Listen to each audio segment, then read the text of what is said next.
Agriculture classes Morena by Narendra sir.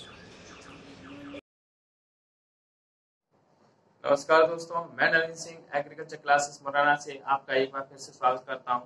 आज हम एक नए वीडियो के साथ आपके सामने में फिर से आया हूं और आज मैं आपको बताने वाला हूं फसल उत्पादन के तीसरे चैप्टर खाद के बारे में। खाद का एक दिन मैं पहले वीडियो बना चुका हूं, वो वीडियो आप लोगों ने देखा होगा। वो आपको कैसा लगा आप कमेंट बॉक्स में मुझे भेज सकते हो। इसके अलावा आज हम क्या पढ़ने वाले हैं ये देखते हैं। आज हम पढ़ने वाले हैं हरी खाद।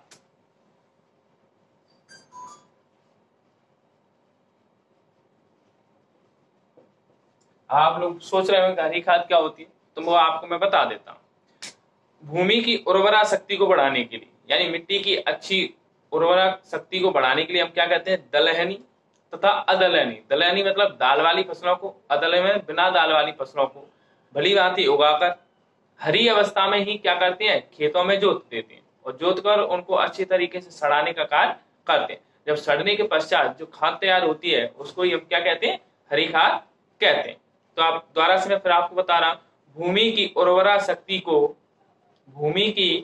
शक्ति को बढ़ाने के लिए दलहनी तथा अदलहनी फसलों को भली भांति उगाकर हरी अवस्था में ही खेतों में काटकर या जोतकर अच्छी तरीके से सड़ाने के पश्चात जो खाद तैयार होती है उसी को हम क्या कहते हैं, हरी खाद कहते हैं। ये दो प्रकार की चीजों से हमने यहाँ पे उदाहरण दे। कभी कभी पूछ लिया जाता है कि कौन कौन सी फसलें हरी खाद के लिए उपयोगी होती है, कौन कौन सी फसलों को उगाना चाहिए हरी खाद के लिए। तो दो प्रकार की, दलहनी तथा अदलहनी। तो दलहनी देखते हैं, दलहनी फसलें कौन कौन सी दलहनी फसलों को उगाते हैं। तो सनई, ढैंचा, बरसीम, लूसर, ग्वार, मूंग। इसके अलावा आप जानते हो मूंग है, उड़द है, तुम्हारा अरहर है, चना है, मटर है, मसूर है। ये कैसी फसलें हैं, दलहनी फसलें हैं, इनको हम इसमें उगा सकते हैं। अब देखते हैं अदलहनी फसलों के बारे में। कौन कौन सी अदलहनी फसलें हैं जिनको हम उगाते हैं। तो कौंदो,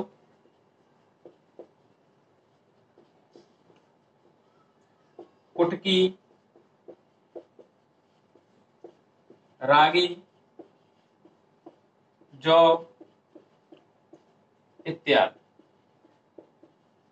इन फसलों को भी हम क्या कर सकते हैं, अदलहनी फसलें कौन कौन सी है इनको भी हम किसके लिए उगाते हैं, हरी खाद लेने के लिए उगाते हैं।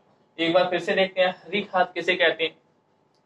भूमि की उर्वरा शक्ति को बढ़ाने के लिए दलहनी तथा अदलहनी फसलों को भली भांति खेतों में उगाकर फिर खेतों में जोतकर, कैसी अवस्था में, हरी अवस्था में ही खेतों में जोतकर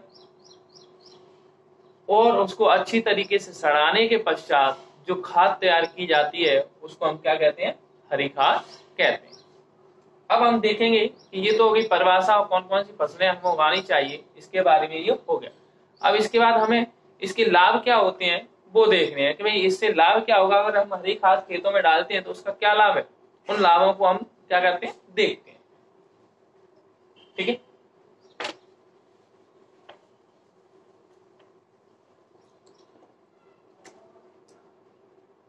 हरी खाद के लाभ अब हम देखने वाले हैं। हरी खाद के लाभ, क्या हरी खाद डालने से खेतों में कौन कौन से लाभ होते हैं। तो पहला, हरी खाद के प्रयोग से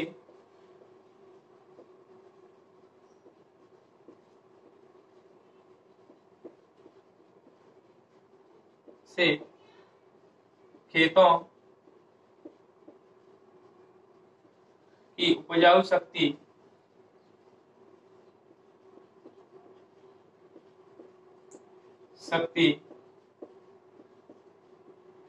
बढ़ जाती है।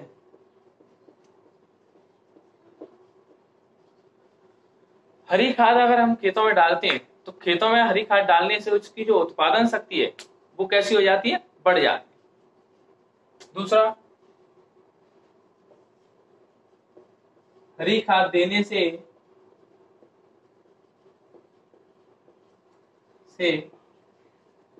भूमि में जल व वायु का संचार अच्छा रहता है।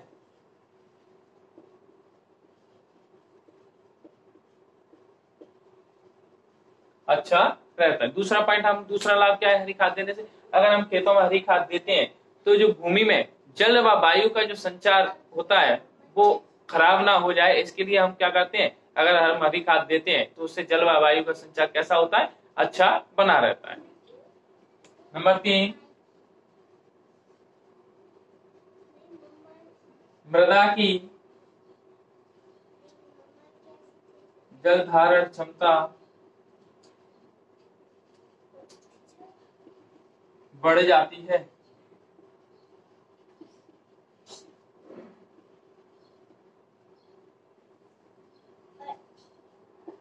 बढ़ जाती है। मिट्टी की जल धारण क्षमता भी कैसी हो जाती है?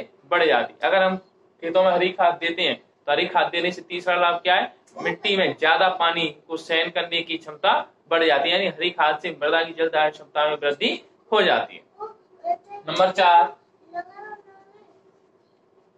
लवणीय व क्षारीय मृदाओं में सुधार होता है। हरी खाद देने से, अगर हम खेतों में हरी खाद देते तो हमारी मिट्टी अम्लीय हो जाती है या लवण युक्त हो जाती है या क्षारीय हो जाती है। इसको भी सुधार करने में क्या होता है? इससे हरी खाद से इसका भी सुधार हो जाता है। नंबर 5, मृदा में जीवांश पदार्थों की वृद्धि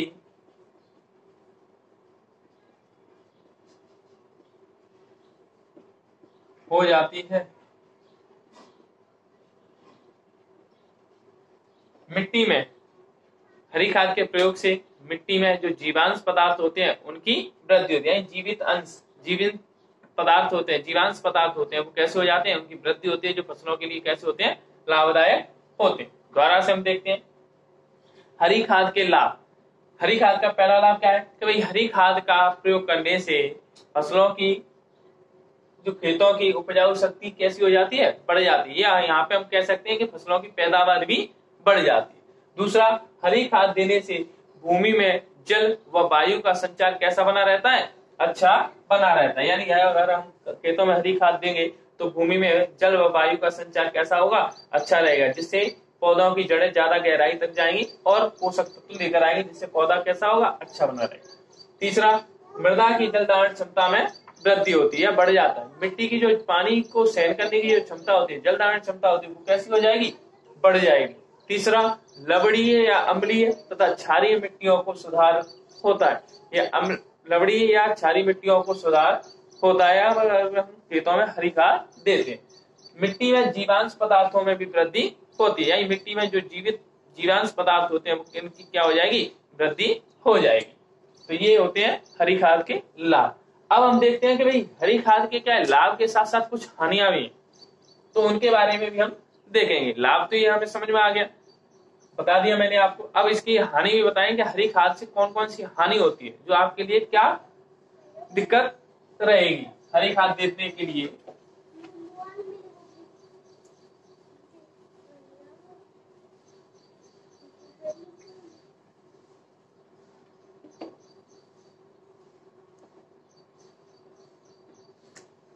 हरी खाद से हानि,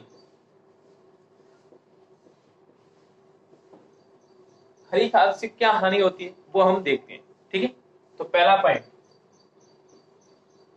किसानों को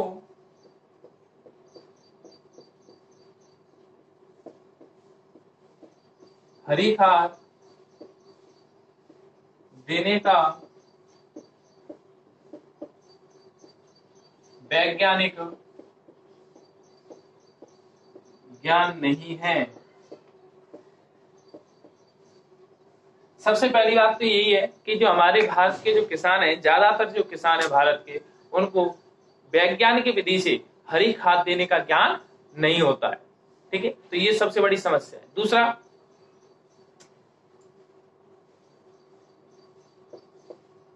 छोटी जोत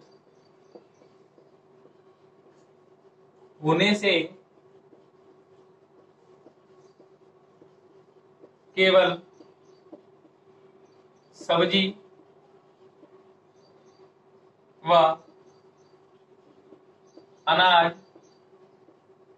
वाली फसलें ले पाना।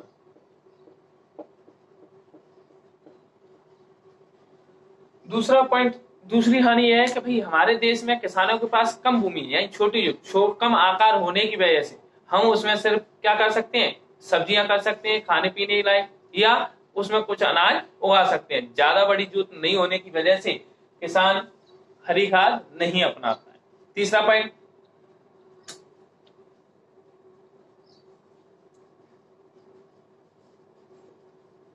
मिट्टी। तो ये पॉइंट आपको समझ में आ गया, छोटी जोत वाला। छोटी जोत में क्या होता है, कम आकार की भूमि, हमारे पास क्षेत्रफल कैसा है, कम है, इसलिए हम ये करते हैं। ठीक है, तीसरा देखते हैं, मिट्टी व हरी खाद को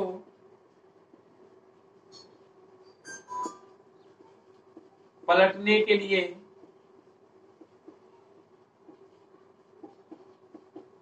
अच्छे यंत्रों का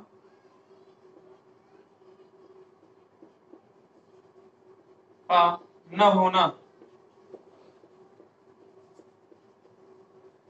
तीसरा पॉइंट कह रहा है कि भाई तीसरी हानि क्या है, मिट्टी को पलटने वाले व हरी खाद जो हमने उगाई है उसको अच्छे ढंग से मिलाने के लिए यानी पलटने के लिए हमारे पास अच्छे प्रकार के यंत्र नहीं है, अच्छी किस्म के यंत्र नहीं है, तो ये भी एक बड़ी समस्या है।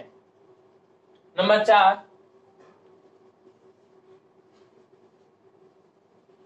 अच्छी किस्म के बीज न मिल पाना। नंबर 4, चौथी हानि क्या है हरी खाद की, कि हमारे पास अच्छी क्वालिटी के बीज नहीं है जिनको हम हरी खाद के लिए उगा सकें। नंबर 5,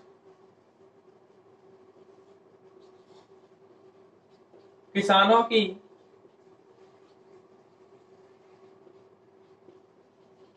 आर्थिक स्थिति खराब होना।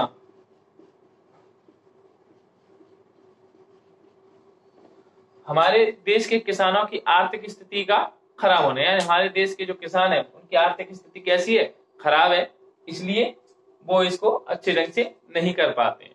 तो ये बहुत सारी समस्याएं हैं जो किसानों हरी खाद के लिए हम देखते हैं। एक बार फिर से समझते हैं। पहला, किसानों को हरी खाद देने का वैज्ञानिक ज्ञान नहीं होना, यानी किसानों को, हमारे देश के किसानों को हरी खाद देने का वैज्ञानिक ज्ञान नहीं है। दूसरा पॉइंट हम क्या कह रहे हैं, छोटी जोत से केवल यानी छोटी जोत होने के कारण यानी छोटा कम आकार होने की वजह से किसान सब्जी व अनाज की फसलें ही उगा पाते हैं, उसके अलावा कोई हरी खाद नहीं ले पाते। तीसरा पॉइंट कह रहा है, मिट्टी व हरी खाद को पलटने के लिए अच्छे यंत्रों का होना। मिट्टी को पलटने के लिए, हरी खाद को पलटाई करने के लिए हमें अच्छे प्रकार के यंत्रों की आवश्यकता होती है, जो नहीं है, इसलिए भी हम हरी खाद नहीं ले पाते। नंबर 4, अच्छी किस्म का बीज नहीं मिल पाना, यानी अच्छी क्वालिटी के बीज उपलब्ध नहीं हो पाते हैं, इसकी वजह से भी क्या होता है, हरी खाद नहीं लेते। किसानों की आर्थिक स्थिति खराब होना, सबसे बड़ा मुद्दा है कि किसानों की जो आर्थिक स्थिति है वो देश में कैसी है, दयनीय, खराब है, इसलिए वो हरी खाद न लेते हुए अपने पेट भरने के लिए अनाज या सब्जियों की फसल लेते हैं। तो ये एक सबसे बड़ी समस्या होती है। अगर आपको मेरा ये वीडियो पसंद आया हो तो मेरे चैनल को सब्सक्राइब जरूर करें।